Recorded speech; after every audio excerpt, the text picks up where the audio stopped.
El activo más rentable de los últimos 10 años está en problemas, y es que Bitcoin lleva una corrección desde sus anteriores máximos en octubre de 2025 de más del 50%. Y esto obviamente está asustando a muchos de los inversores que entraron hace poquito en Bitcoin o a aquellos que se planteaban entrar y no saben si ahora es buen momento o no. Así es que en este vídeo te voy a analizar las 5 razones por las que creo que Bitcoin está en esta corrección, si ahora es buen momento para invertir o no, y si deberías vender los Bitcoin que ya tengas o no. Y es que no te voy a engañar, yo personalmente tengo varios Bitcoin y obviamente no me gusta esta bajada y tampoco me la esperaba. Me ha pillado un poquito por sorpresa esta corrección desde octubre de 2025 tan agresiva que ya lleva un 50%. Y es que si uno mira al mercado financiero en general, puede encontrar la bolsa todavía en máximos históricos, oro también, la plata también y el mercado inmobiliario bastante fuerte en la mayoría de lugares internacionales. Y en cambio Bitcoin sufriendo y mucho. Todo esto en un contexto en el que hemos visto la entrada de dinero institucional masiva, los ETFs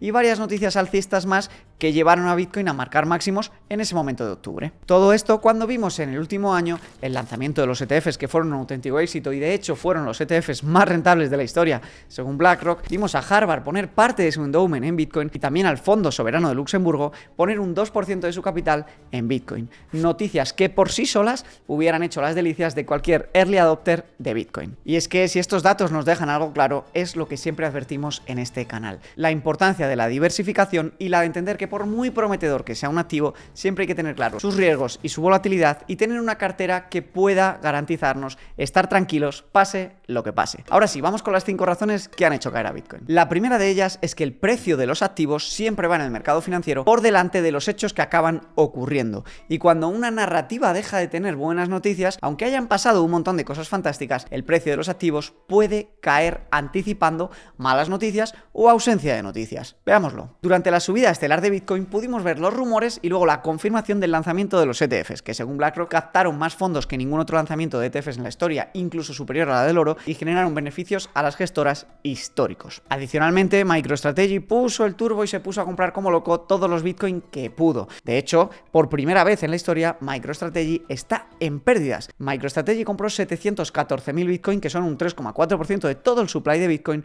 a un precio medio de $76.000. Teniendo ahora en cuenta que cotiza entre $65.000 y $72.000, esto deja una pérdida de unos $6.000 o prácticamente más de un 10 o un 12% de pérdidas sobre el total invertido de MicroStrategy. Adicionalmente a esto, durante toda la subida hubo ese bull run generado también por la presión compradora de las empresas de tesorería y todas estas cosas que pasan en los mercados alcistas. Y además hubo mucho interés y rumores de presión de compra por parte de fondos soberanos como el de Luxemburgo o incluso rumores de reservas estratégicas en el gobierno de los Estados Unidos, que al final se acabó quedando en que el gobierno ha sido pro cripto y pro Bitcoin y no ha puesto demasiadas trabas, pero que tampoco ha cogido ya con dinero propio comprado Bitcoin de manera activa, sino que lo que ha hecho es quedarse con los que tenía confiscados. Lo curioso es que todas estas noticias, que de verdad son súper positivas y que para mí asientan mucho la base de Bitcoin y lo validan como activo a tener en cuenta en el futuro, ya se dan por descontado, es decir, ya las asumimos como que es lo normal y que entonces no tiene que generar un upside, sino que esperamos noticias aún más positivas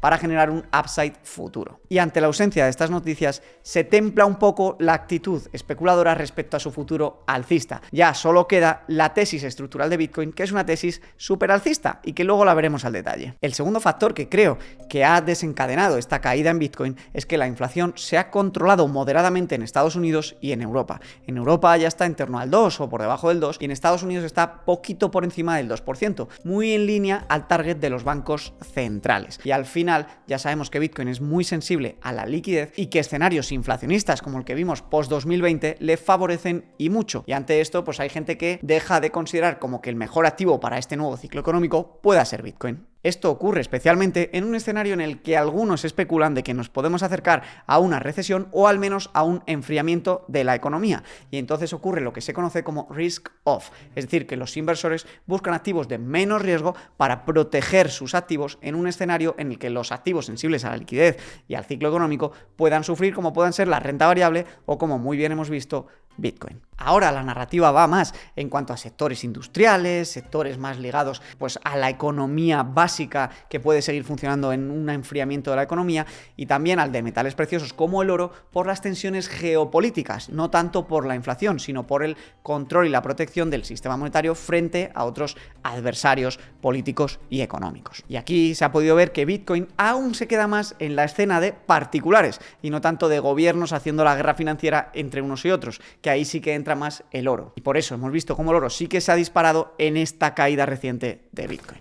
Hey, perdona que te interrumpa en este análisis de Bitcoin. Quería anunciarte algo que te va a encantar. Hemos lanzado nuestro canal de YouTube Linvest. Linvest, como sabes, es mi academia de formación de finanzas personales, donde no solo estoy yo, sino que tengo algunos de los mejores referentes en España de finanzas personales e inversión. Vamos a subir 3 vídeos totalmente gratis por semana analizando inversiones y finanzas personales, y suscribirte no te cuesta nada y va a cambiar tu vida financiera. Tienes abajo el enlace. Seguimos. El cuarto factor es que el candidato oficial a la Fed por Donald Trump, que es Walsh, se ha visto históricamente como un halcón. Esto quiere decir que ha intentado defender en el pasado un dólar fuerte y una reducción del balance de la Fed. Y esto se considera pues que a los activos que quieren protegerte de la devaluación de la divisa les puede venir mal. Luego analizaremos si esto es realmente así y si este nuevo presidente de la Fed tiene alguna posibilidad de controlar los déficits y bajar el balance de la Reserva Federal y fortalecer al dólar o no, porque seguramente que si me sigues en el canal ya sabes lo que pienso de esto. Y por último, el quinto factor que creo que ha generado esta caída en Bitcoin es el mismo que genera las subidas explosivas en este mismo activo. Cuando juntamos un activo joven con poco market cap, con apalancamientos grandes y manipulación por parte de los exchanges y de las distintas instituciones financieras, nos encontramos lo siguiente: cascadas o bien de liquidaciones o bien de subidas de precio agresivas. Por desgracia, la mayoría del trading que hay hoy en día es apalancado y mucha gente compra en long o en short con mucho apalancamiento, y lo que se produce es que cuando un activo empieza a caer y hay gente apalancada, esa gente se ve obligada a vender su posición, generando más presión de venta y generando más caída, lo cual genera más cascada de liquidaciones, y es un círculo explosivo en el que pues algo que está en caída tiene aún mucha más presión para seguir cayendo. Y lo mismo pasa cuando sube, pero en este escenario concreto está ocurriendo en la bajada. Como ves, obviamente no hay una sola razón que haga caer el precio de un activo un 50%. Es un cúmulo de acciones de sentimiento y también, obviamente, una parte del ciclo económico, en este caso de Bitcoin. Y es que si vemos en esta tabla de aquí, podemos ver claramente cómo Bitcoin se mueve en ciclos bastante marcados de entre 2 y 4 años, con 2-3 años de subidas agresivas y entre 1 y 2 de correcciones también bastante agresivas. Atendiendo a la historia, lo que estamos viendo no es nada nuevo, y aunque he empezado el vídeo diciéndote que me pilló un poquito por sorpresa porque pensaba yo que a medida que el activo iba a ser más grande se iba a suavizar esa volatilidad, la realidad es que aún es una caída suave en comparación a las del pasado. De hecho, de junio del 2011 a noviembre de 2011, Bitcoin cayó un 93%, de noviembre de 2013 a enero de 2015 un 86%, del diciembre del 17 a diciembre del 18 un 84%, de febrero a marzo del 20 un 50% y de noviembre del 21 a noviembre del 22 un 77%. Ahora mismo la caída acumulada que lleva es de un 52% de octubre a febrero. Si uno se pregunta cuánto ha tardado de media Bitcoin en recuperar desde el punto más bajo hasta su anterior máximo histórico, la media está entre 2 y 3 años, dependiendo de la severidad del mercado bajista que ocurriese. No obstante, este periodo se ha ido reduciendo en los últimos ciclos. En el último, del 2021 al 2024, solo, entre comillas, necesitó 28 meses para llegar al recuperar el punto máximo. Y fue en este periodo cuando vimos la entrada masiva de dinero a través de ETFs y de dinero institucional. Así que, ante estos datos, la pregunta obviamente del millón es si ahora es buen momento para comprar, si uno debe de vender por miedo a que pueda seguir corrigiendo más para llegar a correcciones como las que hemos visto en el pasado, o qué narices hacer ante esta situación, ¿no? Pues bien, para responder esta pregunta hay que entender primero una cosa súper importante: cuáles son los riesgos a los que se enfrenta Bitcoin para saber cómo de grave puede ser la corrección y si queda un potencial bajista o no. El primer riesgo, y para mí el más importante respecto al futuro de Bitcoin, es entender cómo de rápida o lenta va a ser la devaluación de la moneda fiduciaria en el euro y el dólar principalmente. Porque la tesis principal de Bitcoin descansa sobre la protección de la devaluación de la divisa, de que los estados aumentan masa monetaria y por tanto el euro y el dólar se devalúan, y que con un activo como Bitcoin, que es limitado, vamos a protegernos porque va a mantener muy bien el poder adquisitivo fuera de las garras de los gobiernos. Esto fundamentalmente depende de varios factores. Uno de ellos es la cantidad de dinero que imprimen y la velocidad velocidad a la que se mueve y los tipos de interés que ofrecen los gobiernos para comprar su deuda. En los 80 se vio muy bien cómo la Reserva Federal subió muy agresivamente los tipos de interés hasta el 12 o 13% y el oro sufrió mucho, porque ¿quién quería tener oro cuando podías comprar bonos del Estado que te garantizaban un 13% anual, que era más de lo que había en la inflación y tenías un retorno seguro gratis? Bien, si tú crees que hoy en día los estados pueden hacer esa maniobra, no sería buen momento para invertir en Bitcoin. Para saber si esto es factible o no, uno debe mirar a los estados y ver qué medidas están tomando. Lo que vemos es que siguen subiendo las pensiones a un ritmo que las arcas del Estado no pueden financiar, que siguen subiendo el sistema del bienestar y que siguen haciendo promesas electorales para comprar votos y que los déficits siguen descontrolados. Ante este panorama, no parece muy real que este riesgo pueda materializarse, por lo que para esta parte podemos estar muy tranquilos respecto al futuro de Bitcoin. El segundo riesgo al que se enfrentaría Bitcoin por su tesis estructural que descansa sobre la escasez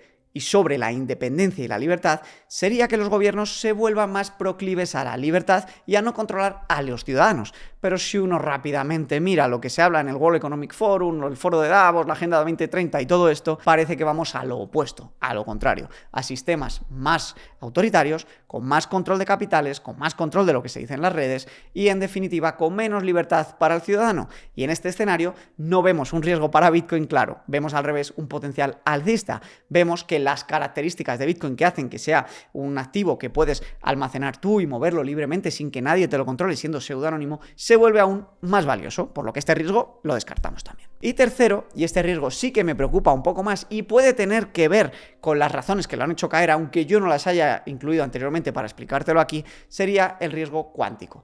La computación cuántica está avanzando mucho y no se sabe cuándo, pero es previsible que en el futuro, medio o largo plazo, un ordenador cuántico pudiese romper las claves de encriptación de Bitcoin. Y esto hay cierto miedo porque entonces el protocolo tendría que adaptarse o asumir que hay una parte de Bitcoin, los que están especialmente perdidos, que se van a perder para siempre. Ante esto hay distintas actitudes, propuestas y escenarios encima de la mesa. Si esto es algo que te interesa, déjame en los comentarios y traeré un experto para hablar de esto en el podcast. Pero en definitiva es un escenario en el que a mí a corto plazo no me preocupa y que Bitcoin, como es antifrágil y con la mayoría de votos de la red puede adaptarse, hay soluciones para protegerse de la tecnología cuántica y yo creo que se acabarán aplicando. Además, es un escenario que obviamente no solo preocupa a Bitcoin, porque si Bitcoin puede ser roto con la tecnología cuántica, imagínate pues todas las contraseñas de bancos y del sistema financiero en general. Con esto en mente, vemos que la tesis estructural de Bitcoin sigue en plena fuerza. Y por tanto, es el momento de preguntarse si tú o yo deberíamos seguir invirtiendo en él o si es buen momento para acumular o vender.